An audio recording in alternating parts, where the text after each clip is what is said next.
Hi hello माझ्या मैत्रिणींनो, कशा आहेत सगळेजणी. तर आज आहे युवनचा हॅपीवाला बर्थडे. हो, भरपूर उशीर झाला आहे व्हिडिओ अपलोड करण्यासाठी, पण काय करणार. तर चला, तर मग आज आहे कोजागिरी पौर्णिमा आणि कोजागिरी पौर्णिमेच्या दिवशी आज माझ्या बाळाचा बड्डे आहे. तर बड्डे सेलिब्रेशन आम्ही खूप सिम्पल पद्धतीने केले. घरीच केक कटिंग केलं आणि बाहेर हॉटेलमध्ये जेवायला गेलो, अशी त्याचीच इच्छा होती. कारण की सियाचा बड्डे आम्ही भरपूर छान मस्त मोठा केला, सगळ्यांना बोलवलं, जेवणं खावणं सगळं झालं होतं.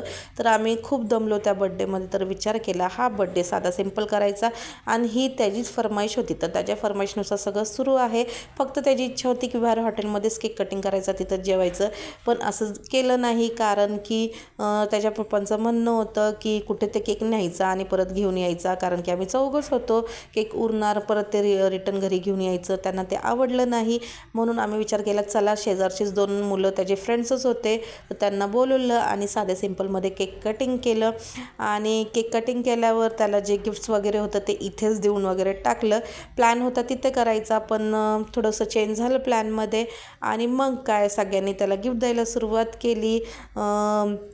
प्रत्येकाने जे जे आणलं होतं त्याला दिलं. आणि एक दिवस अगोदर सगळ्या म्हणजे मावशींकडे तो गेलता, आजी आजोबांकडे गेलता. तर त्यांनी काही कॅश आत्तूने त्याला हे स्पोर्ट वॉच गिफ्ट केलेलं आहे. कालच त्याला हे रिसीव झाले, पण आज आम्ही त्याला हे दिलं. आणि सगळ्यांनी ज्यांनी ज्यांनी कॅश दिलं होतं, तर मी काय केलं, सगळ्या ॲन्व्हलपमध्ये प्रत्येकाची कॅश टाकली. काहींनी ऑनलाईन पेमेंट केलं होतं आणि ते सगळे ॲन्व्हलपमध्ये टाकून त्याला देऊन टाकले. आता या सगळ्यांचं तू त्याला काहीतरी मोठं गिफ्ट घेणार आहे. आणि हे पार्थ आहे त्याचा फ्रेंड, आणि तो डोडो. तर त्यांनीही काय त्याला जे कलरिंगसाठी हवं होतं, जे जे इन्स्टॉलमेंट लागतं, तर ते त्याला गिफ्ट केले आहे. तर हे आहे आजचा त्याचा लूक. हाय बर्थडे ड्रेस सिम्पलच होता, त्याला यूज करता येईल असं घेतलं. तर आता आम्ही निघालो आहे बड्डे सेलिब्रेशन नंतर रोबोट रेस्टॉरंटला जेवणासाठी.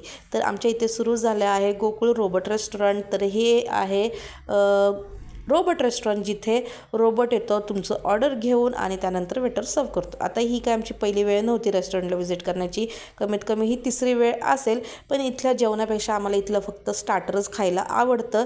जेवणही करतो आम्ही, पण इथलं स्टार्टरला चव जास्त आहे जेवणापेक्षा. तर असा होता आमचा बड्डे. आणि जेवणानंतर आम्ही केली कोजागिरी सेलिब्रेशन. ओके.